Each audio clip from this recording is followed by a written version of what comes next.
কয়দিন পর পর সবাই শপথ নেয় এবার বোধহয় আমরা ভালো হব, আবারও ঠিক আবার মারামারি এবং রাজনৈতিক বাজে কালচার ফিরে আসে। কিন্তু এবার আমরা সিরিয়াসলি শপথ নিয়েছিলাম আর কখনোই বাজে রাজনীতি ফিরতে দিব না, সেটা আমরা ডাকসুতে বাস্তবায়ন করে দেখিয়েছি আলহামদুলিল্লাহ। এখন এই শপথ আপনাদের নেওয়া লাগবে। কি কি শপথ নেওয়া লাগবে? নাম্বার 1, আমরা এতদিন দেখেছি যে আল্লাহর বান্দা এমপি হয় সে দেখবেন এমপি হওয়ার পর থেকে 1 লক্ষ টাকার একটা বাজেট আসছে মনে করেন একটা স্কুলের জন্য, সেটা স্কুলে আস্তে আস্তে 20,000 টাকা হয়ে যায়, হয় না? আমরা এই ধরনের দুর্নীতিবাজকে এখন লাল কার্ড দেখাবো ইনশাআল্লাহ। পারবো তো ইনশাআল্লাহ? আমরা ঢাকা বিশ্ববিদ্যালয়ের শিক্ষার্থীরা তারা একটা জায়গায় লাল কার্ড দেখিয়েছে, যারা চাঁদাবাজি করে, যারা বাজেট চুরি করে, যারা দুর্নীতি করতে চায় তাদেরকে শিক্ষার্থীরা আগে লাল কার্ড দেখাইছে। তো আপনাদের এখন সতর্ক হওয়ার পালা।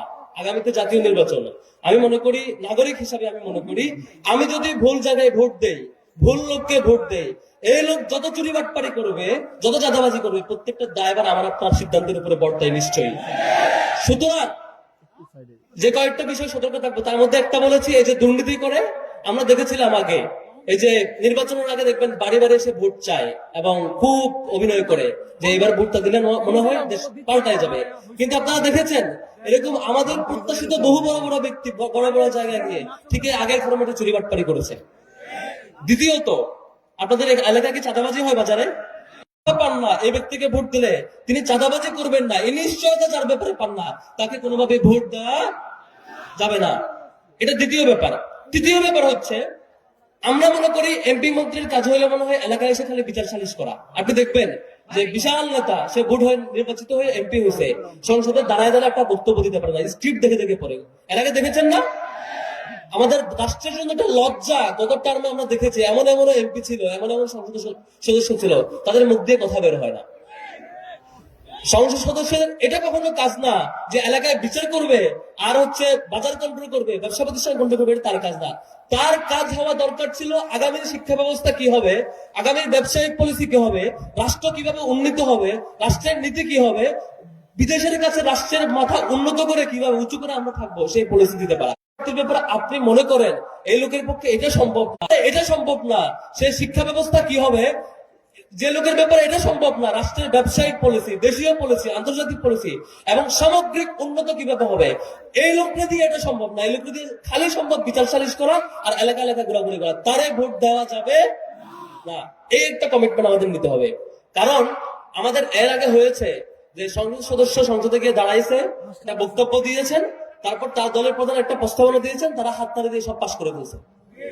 এরকম বড় বড় অনেক বাজেট, অনেক কিছুই পাশ হয়েছে, ওই সংসদ ওই এমপি নিজেই বুঝে না যে ওই বাজেটের মানে কি, ওটার ভিতরে ফাঁক খবর কি ছিল, ওই পলিসির বিপরীতে কি বলবে, তার কি বলা উচিত, তার শিক্ষা দীক্ষা তো কিছুই নাই। সে সারাদিন ঘুরঘুর করে, চাঁদাবাজি করে, লুণ্ঠন করে, দুর্নীতি করে, এটাই তার কাজ। আমরা এটাকে লাল কার্ড দেখাবো ইনশাল্লাহ।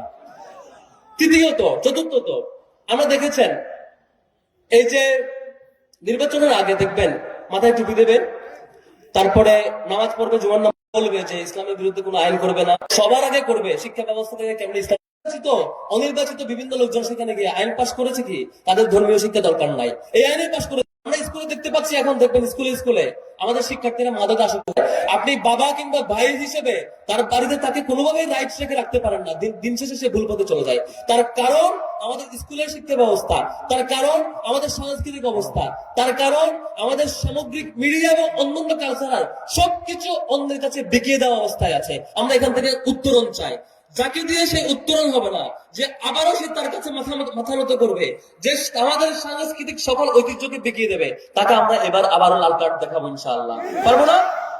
আমরা আমাদের দায়িত্ব পালন করেছি। এখানে একটা কথা জাস্ট বলতে আসছি, সেটা হচ্ছে আমরা বিশ্ববিদ্যালয়ের শিক্ষার্থী, বিশ্ববিদ্যালয়ে আমরা আমাদের দায়িত্ব পালন করেছি।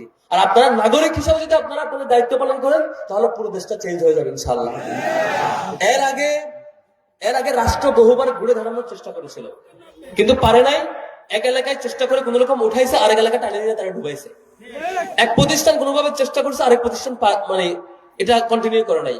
কিন্তু এবারে শিক্ষার্থীরা সিদ্ধান্ত নিয়েছে, আপনারা দেখেছেন যে কয়টা ছাত্র সংসদ নির্বাচন হয়েছে প্রত্যেকটা ক্যাম্পাসে, জাকসু, রাকসু, চাকসু, প্রত্যেকটা জায়গায় যাকে নিয়ে শিক্ষার্থীরা আশঙ্কা করেছিল এ বুঝি দুর্নীতি করবে, এ বুঝি বাটপারি করবে, এ বুঝি মাদকের অভয়ারণ্য তৈরি করবে, এ বুঝি আমার সাথে বাটপারি করবে, তাকে শিক্ষার্থীরা ভোট দেয় নাই।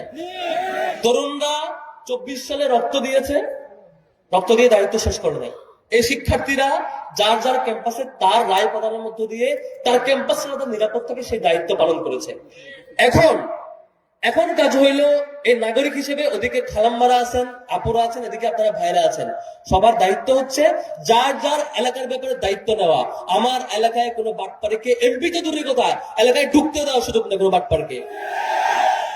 কমিটমেন্ট নিতে হবে, আমার এলাকায় কোন মাদকের সন্ত্রাস যারা কাজ করে, মাদকের সাম্রাজ্য যারা করে, মাদকের ব্যবসায় সিন্ডিকেটে যারা আশ্রয় দেয়, তাকে এলাকায় আমরা ঢুকতেও দিব না। এই কমিটমেন্ট নিতে হবে।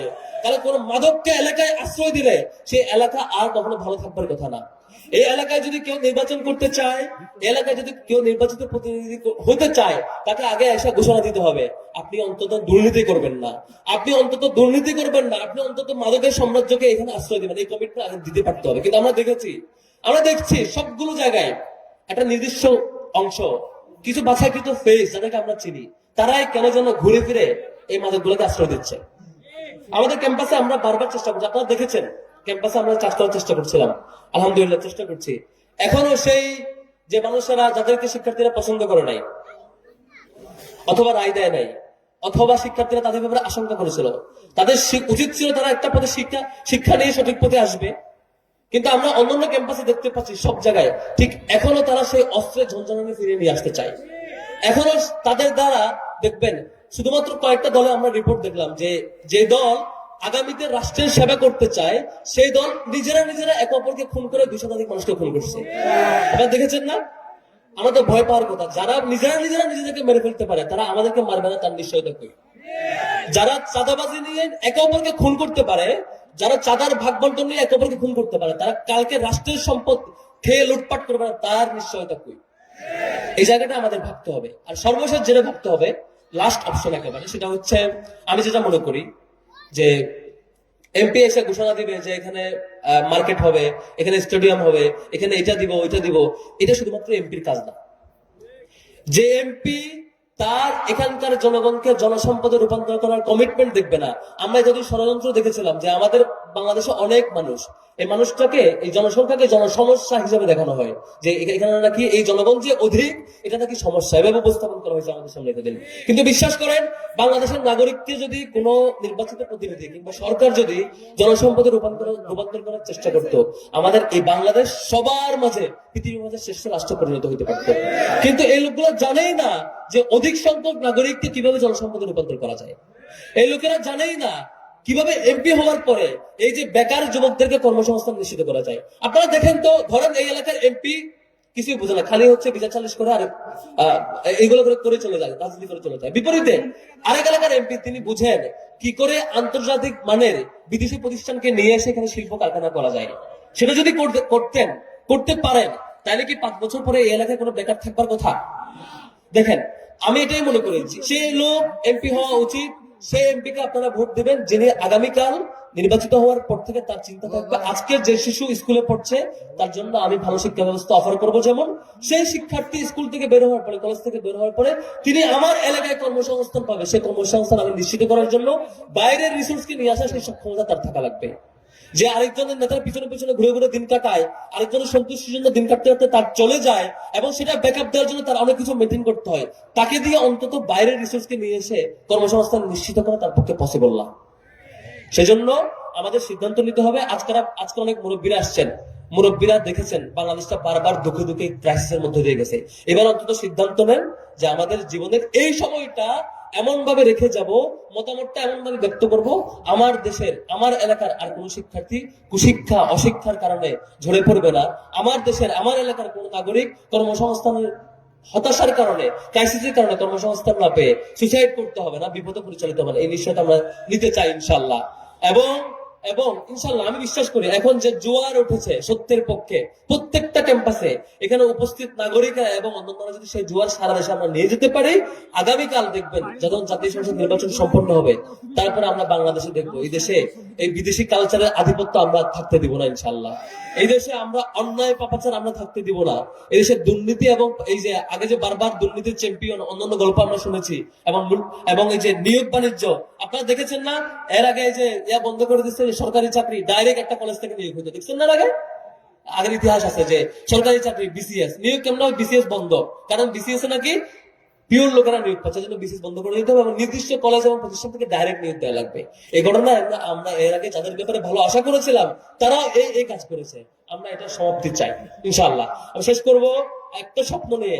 আজকে এই এলাকায় আসছি আপনাদের কাছে স্বপ্ন ব্যক্ত করে, এবং আগামী 5 বছর পরে আবার আসতে চাই, যখন দেখবো আপনারা বলবেন আপনাদের প্রত্যাশিত ব্যক্তি এই এলাকার সকল পাপাচার, দুর্নীতি, চাঁদাবাজি এবং অন্যায় নির্মূল করে দিয়ে আপনাদের সামনে জবাবদিহিতা করে দাঁড়াবে যে আমি সালাউদ্দিন আইয়ুবী, তিনি এসে ঘোষণা দিতে পারবেন যে তিনি আপনাদের সমস্যাগুলো সমাধান করতে পেরেছেন কি পারেন নাই, সেই ঘোষণা তিনি দিতে পারবেন। সেই সমাপ্তিটা দেখার জন্য আমরা অপেক্ষা করতে চাই ইনশাআল্লাহ। এবং আপনারা এই সমাবেশে আসার মধ্য দিয়ে দায়িত্ব শেষ করবেন না।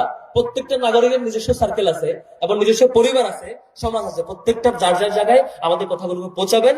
জাস্ট এইটা যে আমরা কোনো চাঁদাবাজ এবং দুর্নীতিবাজকে আসতে দিব না, আমরা কোনো মাদকের উস্তাদকে এখানে আসতে দিব না, এইটুকু দাওয়াত পৌঁছাবেন। ওমা তৌফিক ইল্লা বিল্লাহ। আসসালামু আলাইকুম ওয়া রাহমাতুল্লাহ। বাংলাদেশ জামাত ইসলামী কাপাসিয়া উপজেলা সংগঠনের পক্ষ থেকে আন্তরিক ধন্যবাদ ও মুবারকবাদ জানাচ্ছি।